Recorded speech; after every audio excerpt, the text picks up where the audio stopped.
going to moderate the first section.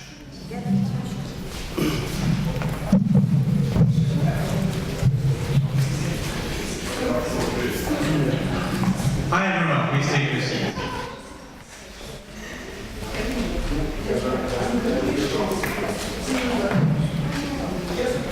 We have time until 1 p.m. So we should hurry up. The title of this panel is Violence and Historical Avant-Garde. No? Violence and Historical Avant-Garde. The critique of violence. The critique of sorry, you gave me. Anyway, yeah, whatever it's called. So the first speaker is Ilya Budraitskis, who is social activist.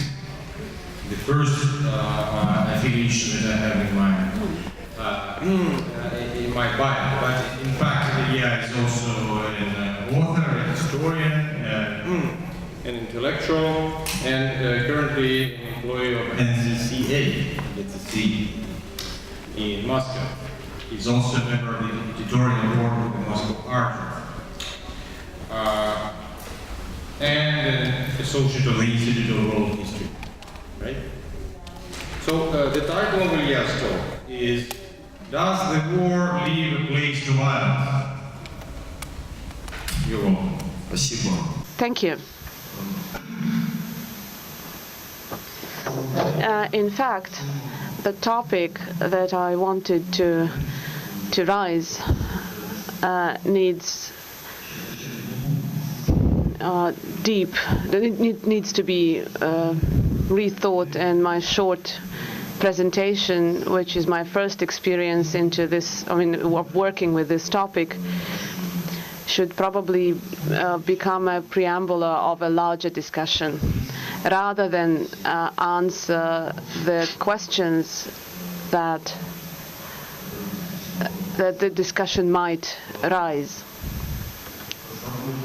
A talk about war and violence, about how war and violence can be juxtaposed and whether they're linked.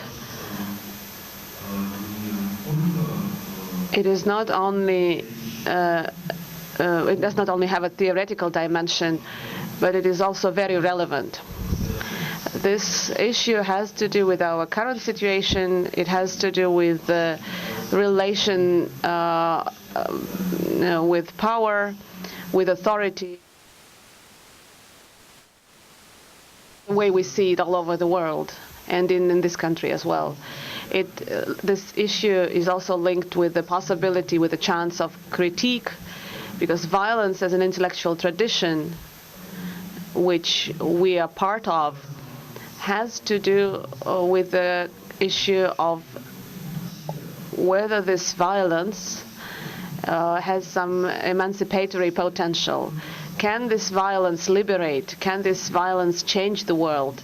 And to what extent this liberating violence opposes the oppressive violence, the disciplinary violence, the violence that Walter Benjamin called the legal violence.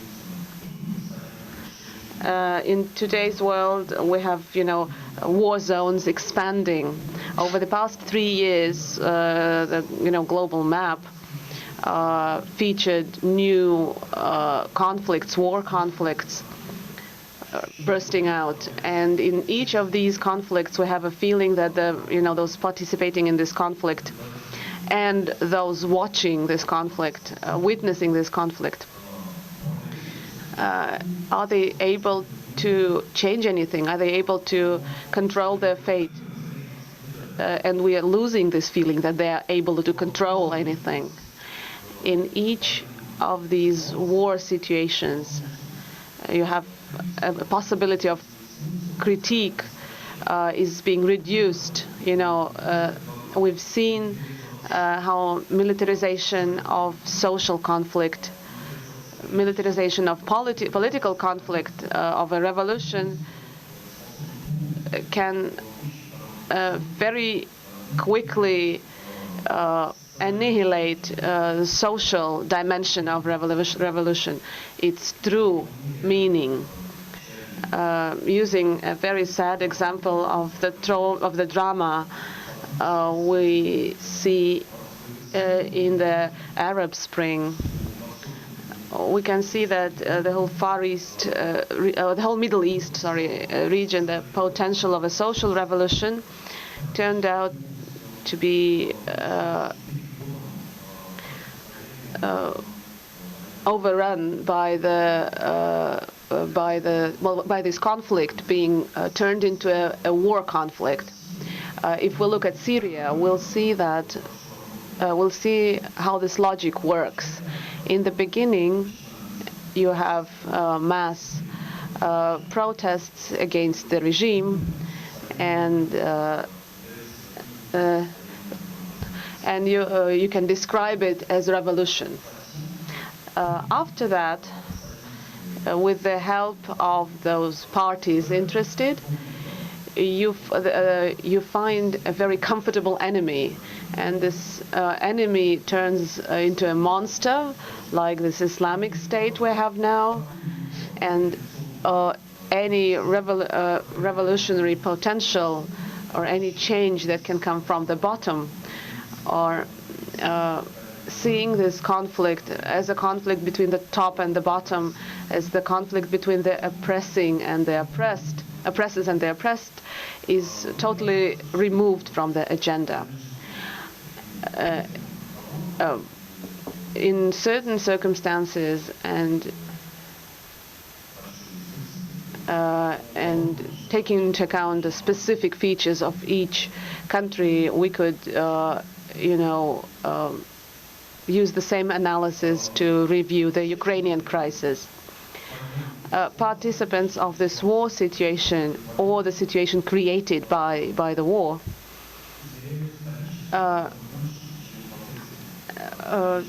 display larger numbers than the troops. I mean, even in the world wars, in the First World War, on the Second World War, only a smaller percentage of the population took part in the warfare. While the majority, civil population were either victims of war or mesmerized or confused witnesses of the things happening. A war plays a very important disciplinary role for the society, and we can see how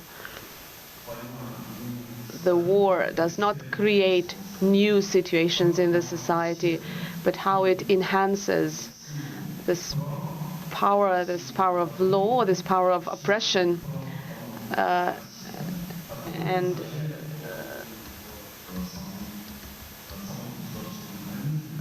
this constitutive power of violence.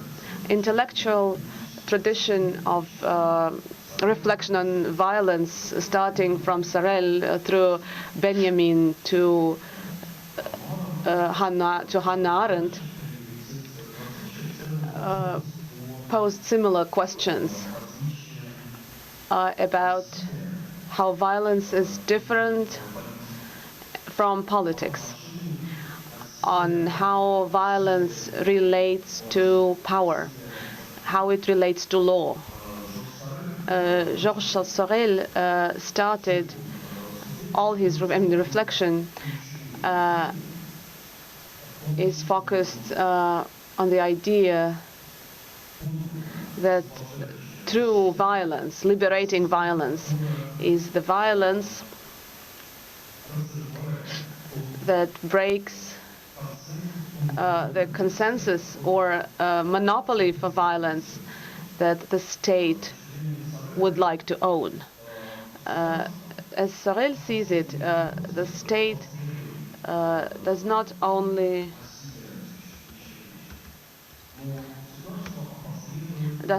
mediates the violence, it also mediates the state of war, which already exists between classes, and which brings out the class antagonism between classes. This antagonism as such has to do with a high level of morale, of the producers, morale of the working class, as Sorel sees it, reflects, is a mirror of the higher morals that exist in the ruling class.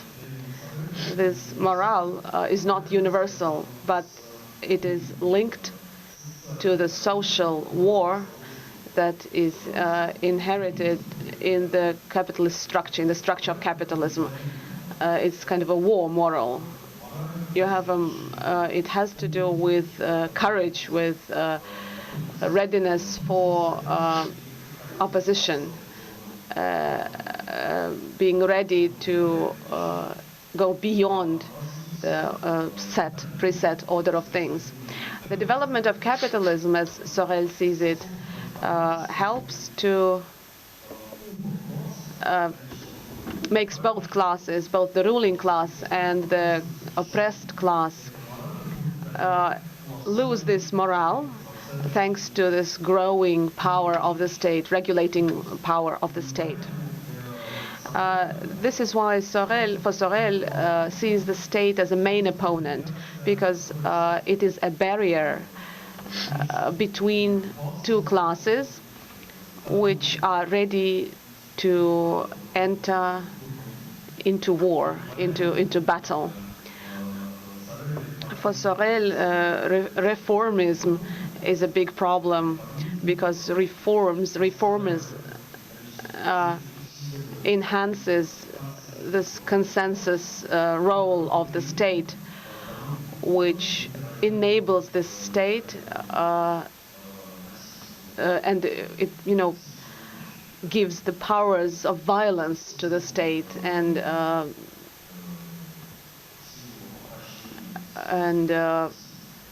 gives the state authority to operate violence. And once we have removed this inner war issue, the state gets an opportunity to start an outside war. This inner contradiction within society is reduced by an outer war. And it's very important that Sorel wrote his reflection on violence in 1907, just before, a couple of years before the First World War, when the inevitability of this world war and the world moving towards this war were a major issue for all international leftist thinkers. And this period also marks the beginning of the large discussion on imperialism, a discussion that has started in all European countries and involved all kinds of Marxist authors, from Rosa Luxemburg, Ferdinand, Kautsky, Lenin, and many, many others. A key factor in this key moment in this discussion was not only how we posed the question and the question that the capitalism has changed and entered a new phase, but also a question of how war, to what extent war and is immanent to the nature of capitalism. And in this sense, the main line of this polemics was polemics of Lenin and those who supported the idea of super ultra imperialism. And well, the most well-known representative of this viewpoint was Karl Kautsky. The discussion Well, for those who supported this ultra-imperialism idea,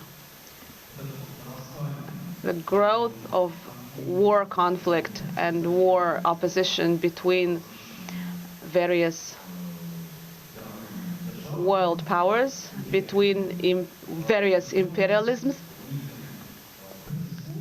was a pretext, was a phase preceding a state when, a condition when world capitalist market would become global and would obtain, its legal form. It is amazing how this formula reflects what Negri speaks about in his Empire book. Lenin confronts it with an idea that this military opposition between various imperialistic powers is the finite form of capitalism. This endless war conflict, this infinite ability of capitalism to reproduce itself through destruction and expansion and creation is a finite form of this system. Inner war is transformed into outer war, and this situation is imminent. It has no end. So when we talk about transforming a world war into a civil war, it's not only tactical for the Russia's situation before 1917, it's also a strategic view and a strategic issue that comes out of this contradiction. Capitalism has reached a state, a condition, when you only have two options of war. It's either a civil war or it's a war between two states. An issue of eternal peace is not even part of the agenda. While this ultra-imperialism position removed this war issue from both perspectives, both in the perspective of this finite point of development of capitalism in a form of evolution towards unified global economical and political and legal system, and also and later transforming this system into a socialist system. Because when you have this global capitalism, actually creates all finite and inevitable conditions for transition, for the humanity to transform to other, quality, transition into other quality, into a different quality. Well, the next important moment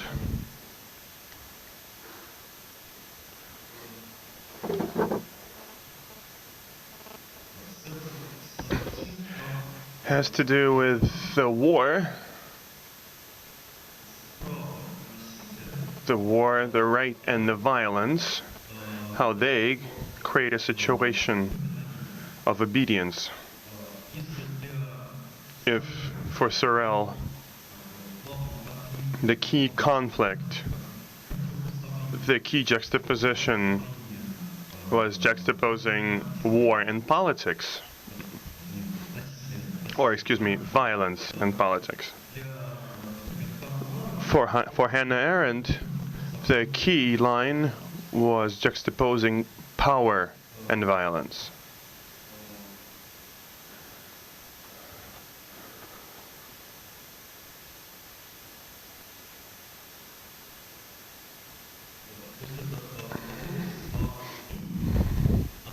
So it becomes a question of how much does the violence itself can be emancipated from the order of things that's established by the society today. What's emancipation according to Sorel? what's emancipation of violence from politics? It's taking violence out of the limits of the rules that are given by the state, and thus taking violence out of the limits of reachable. So violence isn't a means to an end anymore, and it turns into an expression mean that in itself understands complete change to the order of things. And this is that famous juxtaposition of political and universal strike that Sorel gives, and then which is afterwards analyzed by Benjamin, and it's extremely important for him.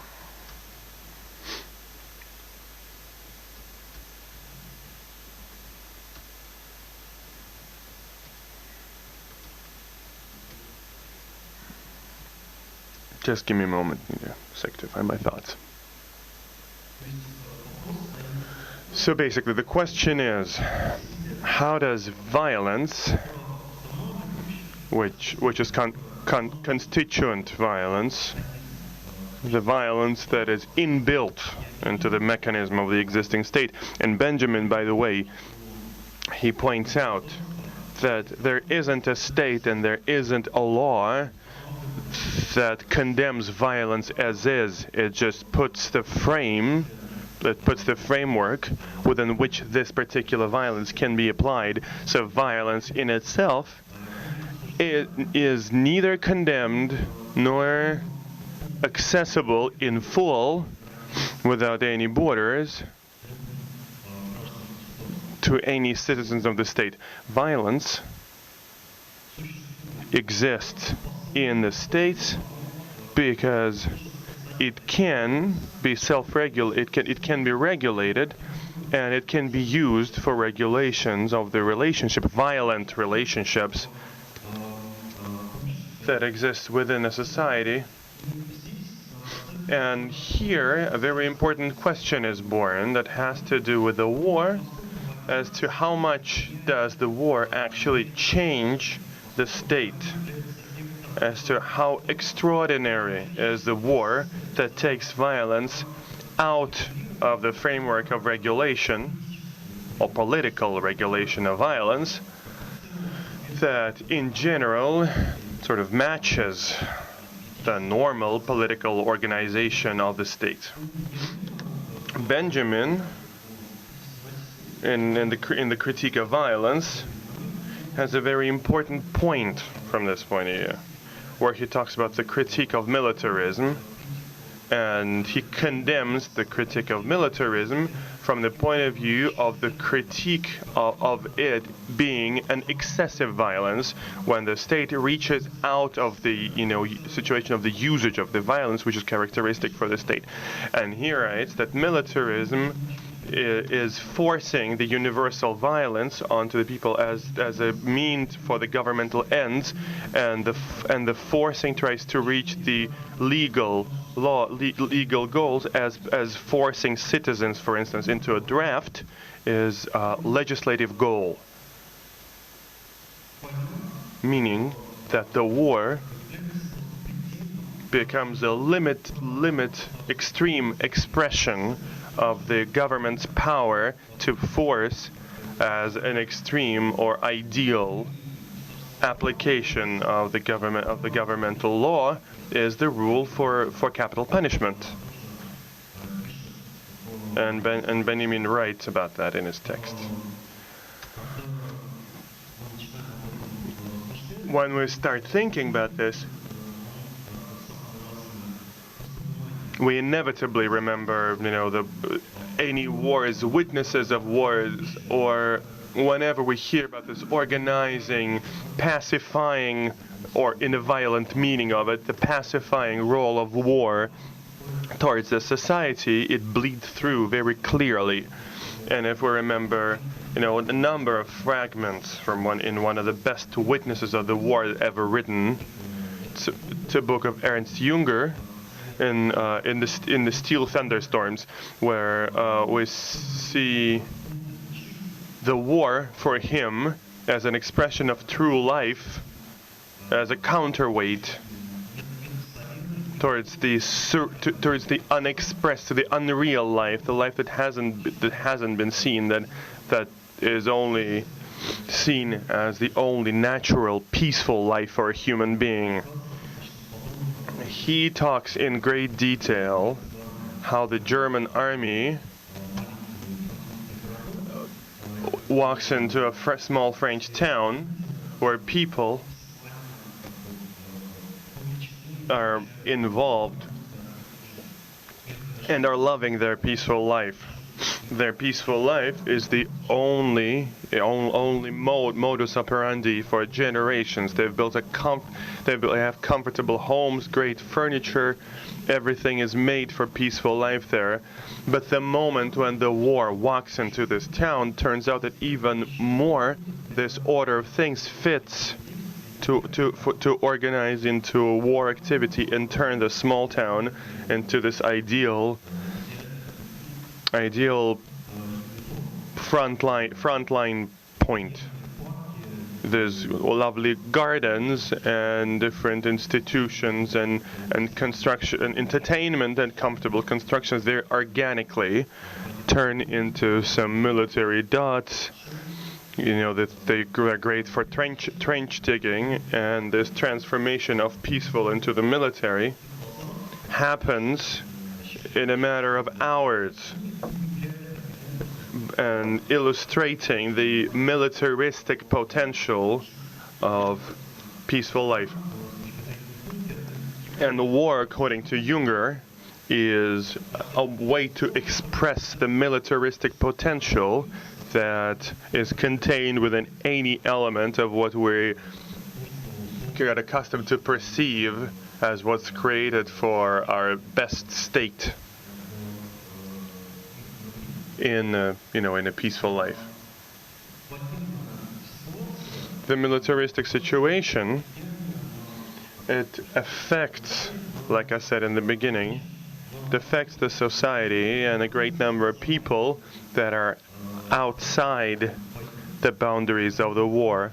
And being outside the boundaries of the war, they get an opportunity to watch, to learn a lesson of this disciplinary action of the militaristic activity, which is a given, and they start perceiving the reality of militaristic time, and then they transpone this reality to the elements of life that haven't been touched by the war as of yet. And in this sense, any war doesn't mean an excitement of the society, doesn't mean the heightened aggression or mobilization of the society, but actually, in reverse, it means that the population turns very submissive. It becomes a lot more law-abiding and a lot more predictable than in any other period of time. Last night, I was watching a movie that you wanted me to speak about art a little bit for the remaining 5 minutes. Last night, we watched a movie of Stodilec.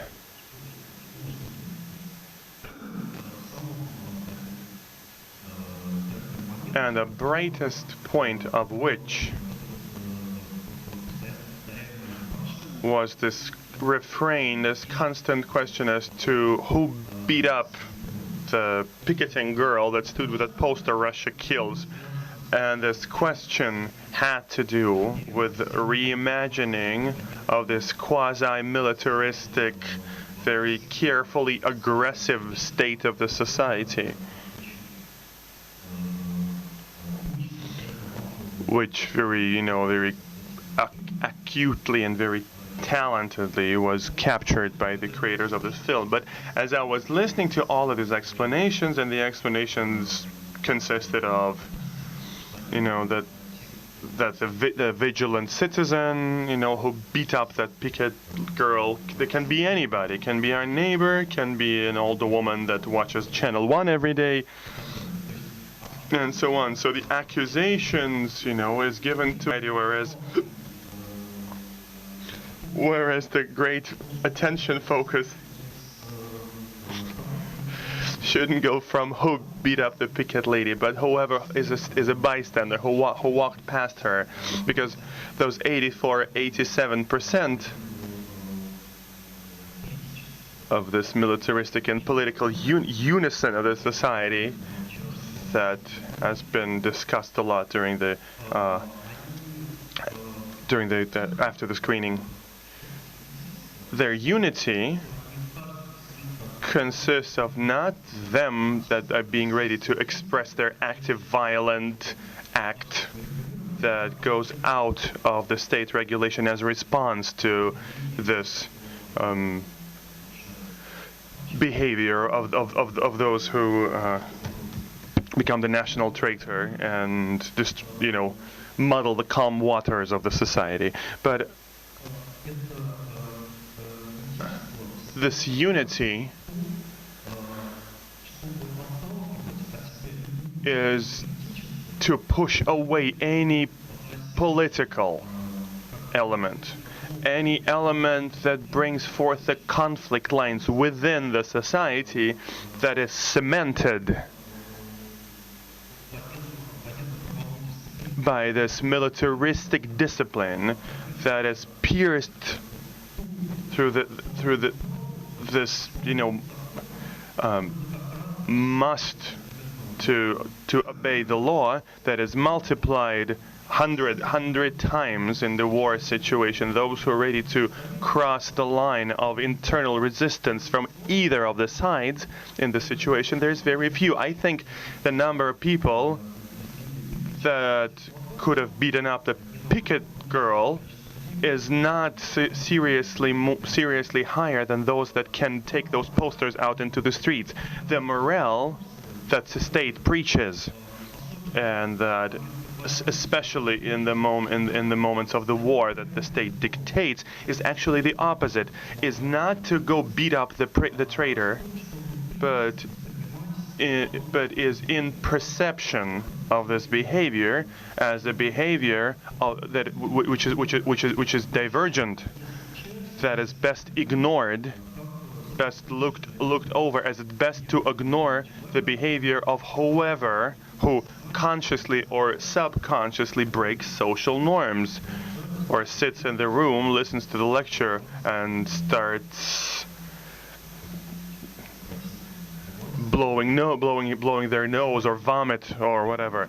So I think our attention span and our interest span have to be transferred onto this colossal majority that does not have anything to do with each other than the fact of this constant renegation of any violence that crosses over the borderline of legal submission, and this whole task of bringing to this majority any elements of conflict. And this introduction is always violent, and it doesn't have to be physical violence. I don't mean physical violence. This violence that means violent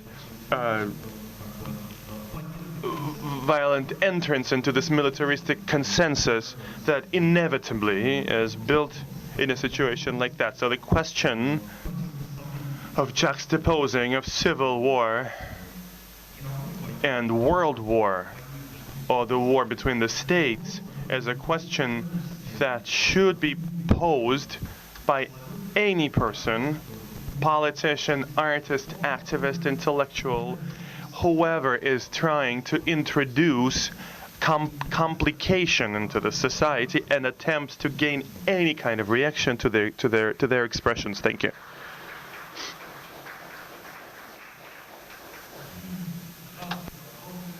Questions?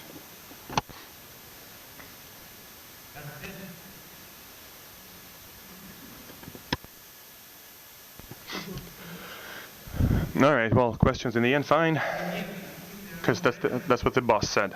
Okay.